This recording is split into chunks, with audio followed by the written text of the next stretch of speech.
What's going on, guys? Welcome back to the channel. Appreciate you guys tuning in for another video. If you guys are new to the channel, make sure you hit that subscribe so you don't miss out on any future videos. We're still doing 3 videos a week right now, even in the heat of tournament season. We're bringing you 3 videos a week to help you guys learn more, catch more bass. You know, that's the goal of this channel, is to help you guys catch some more bass. And today in this video, we're going to talk about the juice from stage 4 on the Major League Fishing Bass Pro Tour. I literally just got home from the championship round here. We fished Lake Nickajack today, but this stage 4 was on Chickamauga and Nickajack.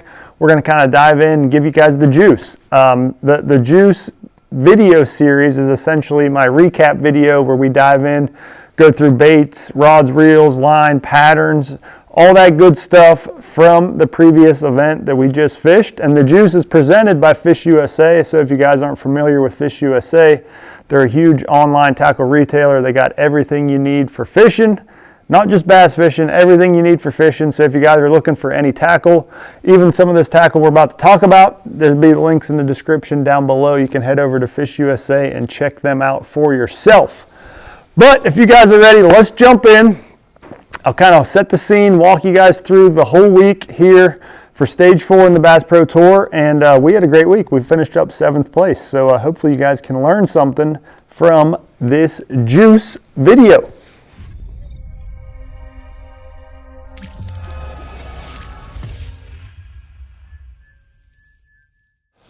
Okay, so how should we go about this? This was a unique tournament for sure because of 2 different fisheries. So if you guys weren't following along, days 1 and 2 of the event was on Chickamauga. Full field fished days 1 and 2, and then they cut to the top 20 for day 3, went to Nickajack for what's called the knockout round, and then the top 10 out of 20 move on to championship round, which was today as I film this. It won't be today as you guys watch this, but that's basically the format we were dealing with this week. So going into the event, you know, I knew I had to spend most of my practice time on Chickamauga focused on just making sure I could catch enough fish to make it even, you know, make the first cut to Lake Nickajack. You know, it's not worth spending a bunch of time practicing down there if you know you're not going to make it to that lake the next round. So I spent all my time in practice, first 2 days of practice on Chickamauga, and I started practice all over the place. You know, it's the spring of the year, the fish are spawning, the fish are done spawning, they're in between, they're garden fry, they're on bed, they're on ledges, whatever. There's fish doing everything, and I kind of started sampling a little bit of everything, but it was pretty early on that I decided to just kind of commit myself to fishing offshore on the ledges, looking for schools of fish, and was able to find quite a few of those during practice. And that's basically what I ran the entirety of the tournament. I just spent the whole tournament running from school to school to school. I ended up fishing about 10 to 12 places per day. Just hunker down on some of them. You know, if you get them fired up, you're getting a few bites. I would stay on one for a little bit longer. Others I'd only fish for 10 or 15 minutes and move on.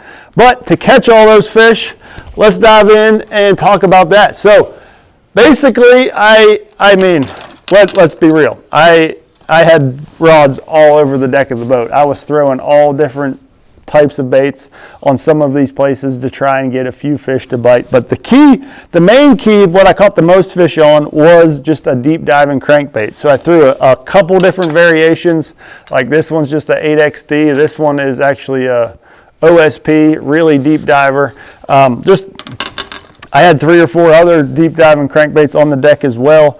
But really the whole key to the deep diving crankbait, to be honest with you, is the rod you throw it on. You can't throw a big deep diving crankbait with the right rod. And this was actually the first time that I ever used this rod, and I was blown away with it. So this is a Phoenix X14. It's a 7'11" heavy cranking rod. And it handles these big deep diving crankbaits extremely well. You can cast them a freaking mile, get them down there and get them down to where those big fish are sitting. So I did a whole bunch of cranking. After I would throw the crankbait on a place, I would slow down and drag a few baits. You know, obviously a drop shot always catches fish on there. I caught a few fish on the drop shot. But really the star of the show for me when I had to slow down was actually a Carolina rig.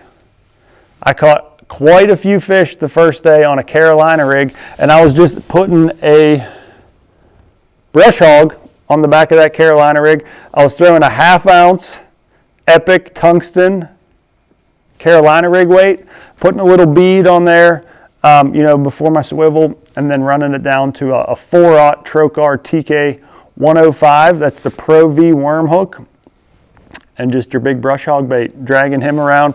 Caught a good many scorables the first day on that, and yeah, like I said, it was just a matter of survival through there. Now, the second day of competition, you know, I caught a bunch on the crankbait on one spot in particular, and then it kind of died down, and I pulled out the big Magnum spoon and was able to catch my big fish of the week, a 610 on that guy right there. So that was pretty cool to catch one on the big spoon.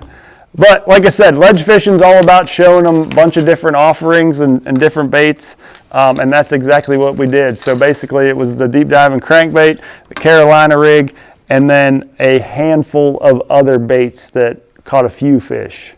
But the crankbait and the Carolina rig probably accounted for the most of the fish that we weighed on Chickamauga. So we finished up 10th place, right smack in the middle of the cut heading into the weekend. So with that being said, I basically had to swap out all my tackle because Nickajack is a totally different fishery than Chickamauga. There's a lot more grass, a lot more shallow water, a lot more shallow fishing than Chickamauga, so I had to do a total tackle swap. I basically cut off a lot of baits. I kept the crankbaits because, you know, I wasn't sure if I would find a spot to throw a deep diving crankbait on Nickajack, so I left them rigged up just in case, but really I had to rig up a whole new set of rods